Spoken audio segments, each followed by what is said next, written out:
Okay, today we're going to be talking about Gem, the board game from Paco Games, creator Chris Handy. Number one, I think Chris Handy should be what we call a national hero. The guy has created like 16 of these little $5.99 games that are a full board game that comes in a little box this size.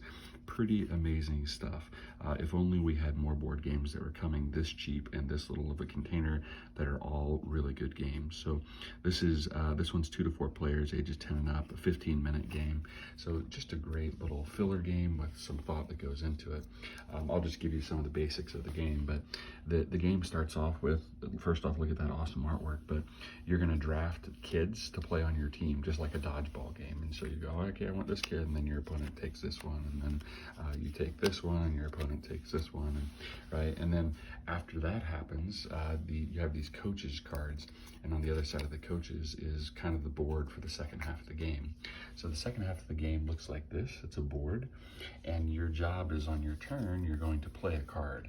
And when you play a kid on a certain spot, it triggers whatever that is written on this. So you get to, move a card or take a card and put it there. And then somebody, when they put a card there, then all of a sudden they get to switch 2 kids around. So they might, if they have a kid here, they might say, okay, I'm gonna switch this kid with this kid. And that's what keeps happening. As you play one, you get to do the superpower of that part of the board, and you're really just setting it up so that as you get to the end of the game, we're gonna score points based off of where these kids are on the board.